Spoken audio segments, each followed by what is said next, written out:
Apa pengertian dan tujuan dari fusi sel? Oke. Fusi sel adalah proses di mana dua sel menggabungkan membran plasma mereka dan menjadi satu sel tunggal dengan tetap mempertahankan informasi genetik tertentu dari setiap sel induknya. Artinya, fusi sel adalah proses penyatuan dua buah sel dari suatu spesies yang sama maupun berbeda. Hasilnya adalah sel tunggal dengan gen atau DNA campuran dari kedua sel tersebut. Tujuannya, apa tujuan fusi sel? Dilansir dari Cell Press, fusi sel sangat penting untuk pengembangan organisme multiselular dan memainkan peran kunci dalam pembentukan berbagai jenis sel dan jaringan.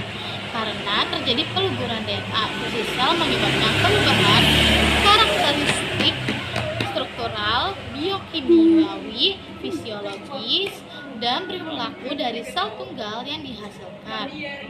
Contoh hasil dari fusi sel adalah 1. Pematangan sel, 2. Patogenesis penyakit, 3. Sel limfosit B antibodi tubuh, 4. Sel mieloma sel kanker, 5. Memperbaiki cedera regenerasi jaringan, 6. Memfasilitasi embriogenesis pembentukan dan perkembangan embrio, 7. Memfasilitasi morfogenesis diferensiasi sel-sel individu menjadi jaringan. Jenis-jenis fusi sel. Secara garis besar, fusi sel terbagi menjadi dua, yaitu fusi sel homotipik dan fusi sel heterotipik. Fusi sel homotipik adalah fusi sel yang terjadi dari sel-sel yang sama. Dilansir dari Micronotes, fusi homotipik yang melibatkan fusi inti sel menghasilkan heterokarion yang dapat memproduksi dirinya sendiri selama beberapa generasi. Contohnya adalah sel sumsum tulang belakang yang digunakan sebagai donor sumsum tulang belakang. Fusi sel heterotipik adalah fusi sel antara dua atau lebih sel dari jenis yang berbeda. Hasil fusi sel heterotipik disebut dengan syncarion. Menurut Brenda M. Aubrey, DKK, dalam Biological Implications of Cell Fusion, syncarion ditemukan menyusun hepatosit, sel penting pada hati, tubulus ginjal, dan sel limfosit B yang berperan penting dalam imunitas tubuh. Jadi itu yang bisa aku jelasin sama kamu. Kamu udah ngerti. Mungkin terima kasih. Oke, bye. Halo, jadi di sini aku mau wawancarain teman aku. Nama aku Meta Darisma di kelas 10-4. Oke, jadi apa yang kamu belum ngerti di pelajaran kali ini? Aku belum ngerti bidang peternakan dan pemanfaatan mikroorganisme di bidang peternakan. Oke, jadi bidang peternakan, mikroorganisme memiliki peran penting dalam bidang peternakan, terutama dalam meningkatkan efisiensi, produksi, dan kesehatan hewan ternak. Pemanfaatan mikroorganisme di bidang peternakan bertujuan untuk meningkatkan efisiensi produksi ternak, kesehatan hewan, serta mengurangi dampak negatif terhadap lingkungan. Mikroorganisme di bidang peternakan memiliki manfaat seperti meningkatkan kesehatan pencernaan ternak, memperbaiki kualitas pakan, mengendalikan penyakit, meningkatkan produktivitas hewan, mengurangi penggunaan antibiotik, mengolah limbah ternak menjadi biogas, serta menghasilkan pupuk organik. Contoh pemanfaatan mikroorganisme di bidang peternakan: pengolahan limbah ternak menjadi biogas. Biogas diproduksi oleh aktivitas bakteri yang mencegah komponen-komponen kotoran ternak yang dapat terurai secara biologis tanpa adanya oksigen dalam ruang kedap udara. Proses ini disebut pencernaan anaerobik. Proses fermentasi dalam pembentukan biogas dilakukan dalam biodigester dengan mengumpankan limbah kotoran sapi dan dicampur dengan air dengan komposisi tertentu. Proses fermentasi umumnya memerlukan waktu cukup lama, sekitar 14 sampai 21 hari untuk menghasilkan biogas. Mikroorganisme dapat memperbaiki kualitas pakan ternak karena dapat meningkatkan kualitas nutrisi. Mikroorganisme menghasilkan enzim yang membantu memecah zat-zat kompleks dalam pakan menjadi bentuk yang lebih sederhana. Hal ini membantu pakan lebih kaya nutrisi seperti protein, vitamin, dan mineral. Mikroorganisme mengurangi kontaminasi mikroba patogen. Proses fermentasi menciptakan kondisi asam yang tidak disukai oleh mikroba patogen seperti Salmonella dan E. coli. Jadi segitu yang bisa aku jelasin ke kamu. Oke. Terima Makasih ya. kasih. Bye bye. Jadi di sini aku mau wawancarain teman aku. Aku Melita Sari dari 10.3. Oke, jadi kamu apa nih yang kamu mau tanyain sama aku? Aku mau nanya ciri-ciri bioteknologi modern sama ciri-ciri bioteknologi konvensional.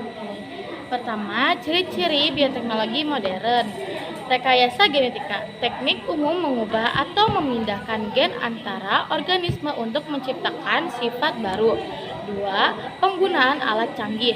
Alat seperti CRISPR-Cas9, polymerase chain reaction (PCR) dan sequencer DNA digunakan untuk analisis dan modifikasi DNA.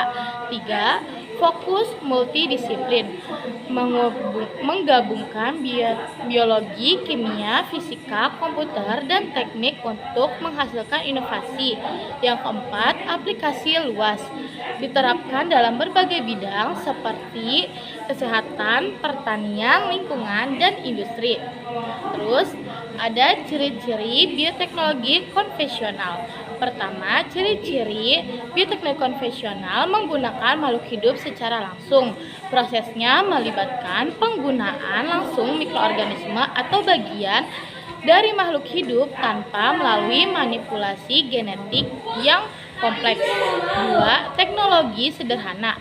Peralatan dan teknik yang digunakan relatif sederhana dan seringkali telah dikenal sejak lama. 3. Tidak melibatkan rekayasa genetika. Prosesnya tidak melibatkan modifikasi genetik pada organisme. 4. Berbasis fermentasi.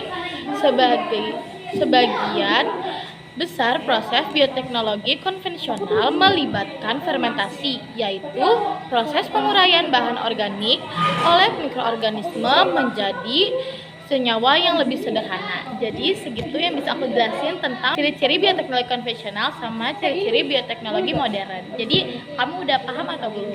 Aku udah paham. Terima kasih ya. Iya, sama-sama. Bye. Halo, jadi di sini aku Siti Hadijah dari kelas 5 mau wawancara. Aku Fanya dari kelas 2. Kayak jadi kamu di sini apa yang mau kamu tanyain sama aku? Bidang pertambangan tuh apa aja sih dan contoh-contohnya tuh apa aja? Bidang pertambangan, mikroorganisme memiliki banyak aplikasi dalam bidang pertambangan, terutama dalam meningkatkan efisiensi proses ekstraksi logam dan mengurangi dampak lingkungan. Mereka digunakan untuk mengekstraksi logam berharga dari biji, mengolah limbah berbahaya, dan memulihkan area yang terkontaminasi. Contoh pemanfaatan, biomini mikroorganisme ekstraksi logam, tembaga, emas, dan biji secara biokimia. Bioleaching mikroorganisme melarutkan logam berharga dari biji. Pengolahan asam tambang mikroorganisme menetralkan asam dari sulfida biji. Biokonversi limbah organik limbah pertambangan diubah jadi biogas. Contoh pemanfaatan mikroorganisme di bidang pertambangan. Bioleaching adalah proses ekstraksi logam menggunakan mikroorganisme seperti Aciditobacillus peroxidans dan Leptospirillum peroxidans. Mikroorganisme ini menghasilkan asam dan oksidator yang melarutkan logam dari biji. Mikroorganisme tersebut bisa mengubah senyawa logam dan tak bisa larut menjadi senyawa logam sulfat. Prinsip dari proses ini adalah mengubah sifat fisik serta kimia bahan tambang. Pengolahan asam tambang. Pengolahan asam tambang AAT atau Acid Mine Drainage AMD adalah aktivitas yang dilakukan untuk mencegah masalah lingkungan. Pengelolaan AAT menggunakan mikroorganisme dapat dilakukan dengan memanfaatkan simbiosis alami antara tumbuhan air dan mikroorganisme. Tumbuhan air yang tahan asam seperti rumput tifa dapat ditanam di tempat pembuangan limbah. Tumbuhan ini berfungsi sebagai agen produksi sulfat sehingga pH air menjadi lebih tinggi dan mendekati 7. Jadi gimana nih aku jelasin, kamu udah paham belum? Ya, makasih ya. Iya, bye-bye. Jadi di sini aku mau wawancarain teman aku. Aku Zara Tushita dari kelas 10-6. Oke, jadi di sini kamu ada yang mau kamu tanyain gak sih sama aku? Aku ini ada yang aku bingung. Ini dari awal, oke, aku masih suka bingung apa tentang penghasil enzim gitu. Oke, sini aku bakalan jelasin. Penghasil enzim itu ada jenis mikroorganisme Aspergillus niger, enzimnya amilase, selulase, lipase, sama pektinase. Kegunaannya pembuatan bir melunakkan biji-bijian menjadi seperti bubur, makanan, pengentalan cairan kopi, pengolahan susu, produksi cita rasa keju. Terus yang kedua ada Aspergillus oryzae, enzimnya protase. Kegunaannya pembuatan bir, stabilitas bir, pemasakan, pembuatan roti, makanan, pelunak daging. Terus ada Bacillus subtilis, enzimnya amilase, linase. Kegunaannya makanan, membuat sirup atau gula cair. Leukomostoc mesenteroides, enzimnya sukrase. Kegunaan farmasi, dextrans, pengganti plasma darah. Habis itu ada Saccharomyces fragilis, enzimnya laktase, pengolahan susu, mencegah kristalisasi laktosa dalam es krim dan susu kental.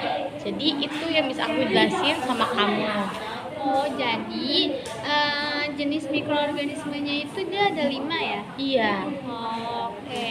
Makasih ya. Tadi Iya. aku tuh nggak ngerti, dari itu aku suka lupa, suka bingung gitu. Oke. Tapi pas kamu ngasih tahu aku jadi langsung ngerti deh. Oke. Terima kasih ya. Makasih juga. Bye bye. Halo semuanya. Jadi di sini aku mau wawancarain teman aku. Nah, perkenalkan, nama aku Aura Putra Randa Siregar. Aku dari kelas 10-6. Oke, jadi kamu mau nanya apa nih sama aku?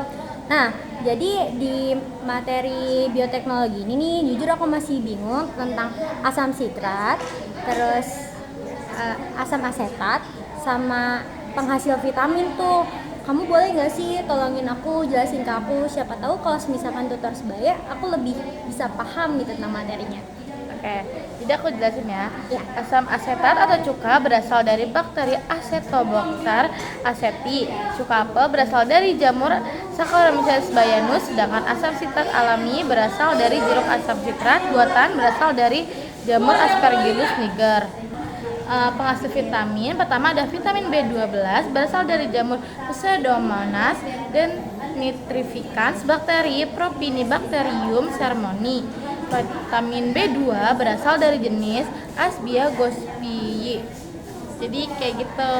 Jadi kalau vitamin B12 itu tuh dia campuran antara bakteri sama jamur ya. Iya. Sedangkan kalau bakteri B12 itu dia cuma gunain jamur. Betul. Terus juga asam sitrat berarti dari jeruk alami ya? Iya betul. Gitu. Ya, makasih ya penjelasannya, aku jadi paham. Iya, sama-sama. Bye-bye. Bye. Halo, jadi aku di sini mau wawancarain teman aku. Aku Siti Hadijah dari kelas 10-5. Kamu? Aku Fayar Salsadana dari kelas 10-3. Jadi kamu mau nanya apa nih teman aku? Aku mau nanya itu tentang penghasil obat dan nama mikroorganismenya itu apa aja, soalnya aku kurang ngerti. Aku sebutinnya 3 aja ya. Oke. Oke, yang pertama ada penisilin, berfungsi menyembuhkan penyakit akibat infeksi kuman oleh jamur Penicillium notatum atau Penicillium caudatum. Yang kedua ada streptomycin, berfungsi untuk membasmi mikroorganisme resisten penisilin dan cephalosporin oleh jamur Streptomyces graceus. Yang ketiga ada polimskin, berfungsi membasmi bakteri gram negatif. Bakteri gram negatif memiliki lapisan dinding sel peptidoglykan tipis, menyerap warna merah, tahan antibiotik, dibuat oleh bakteri Bacillus polymixa. Jadi gimana sih, kamu udah paham belum? Paham banget, makasih atas penjelasannya. Ya, sama-sama. Bye. Hai, jadi di sini saya mau wawancarain ya. Nama saya Kadia. Dari kelas kelas ke-11. Jadi apa yang kamu tanya? Coba dong kamu sebutin produk makanan atau minuman 5 aja, tapi sama nama mikroorganismenya, jenis dan bahan bakunya apa aja sih? Yang pertama ada keju. Nama mikroorganisme Streptococcus thermophilus atau Lactobacillus coccis, jenisnya bakteri, bahan baku sapi. Tempe, mikroorganisme Rhizopus oligosporus atau Rhizopus olivae, jenisnya jamur, bahan baku kacang kedelai. Besok, nama mikroorganismenya Aspergillus oryzae atau Saccharomyces cerevisiae, jenisnya jamur, bahan baku kacang kedelai. Tape, nama mikroorganisme Saccharomyces cerevisiae, jenis jamur, bahan baku singkong. Kimchi, nama mikroorganisme Lactobacillus kimchi, jenis bakteri, bahan baku kubis atau sayuran. Oke, ini kamu udah paham? Udah, makasih banyak ya. Halo, jadi di sini aku mau wawancarain temen aku. Perkenalkan, nama aku Anissa Ramadhani Lubis dari kelas 10-4. Oke, jadi di sini apa yang kamu mau tanyain sama aku? Jadi aku tuh belum ngerti tentang penjelasan mikroorganisme penghasil energi itu apa. Pertama itu bahan bakar alkohol diperoleh dari hasil fermentasi gula, tebu, pati, jagung, bakteri Clostridium thermophilum, Thermona Ethobacter, Ethanolicus, jamur Saccharomyces cerevisiae. 2. Gas metana menghasilkan gas metana dan mereduksi CO2 dan H2 secara anaerob oleh bakteri Metanomonas sp. Methanobacterium sp. Yang ketiga ada gas hidrogen oleh ganggang hijau Chlorella pyrenoidosa dan bakteri Clostridium butyricum. Jadi kita bisa jelasin sama kamu. Ya, makasih ya, aku udah ngerti. Oke, bye. Halo, jadi saya Siti Khadijah dari kelas 5. Saya ingin mewawancarai teman saya. Khalifah Nur Fadila dari 10-4. Jadi aku mau nanya dong, tolong jelasin tentang PST sama MSG beserta mikroorganismenya. Oke. PST adalah protein sel tunggal mengandung protein tinggi yang digunakan untuk suplemen makanan. PST berasal dari protista mirip tumbuhan alga yaitu Chlorella sp. Berasal dari Cyanobacteria yaitu Spirulina sp. Berasal dari jamur yaitu Saccharomyces cerevisiae. Sedangkan kalau MSG adalah monosodium glutamat digunakan untuk bahan penyedap makanan. MSG berasal dari bakteri Corynebacterium glutamicum. Oke, jadi itu penjelasan dari aku. Kamu sekarang udah ngerti? Udah kok, makasih ya Bella. Iya, sama-sama.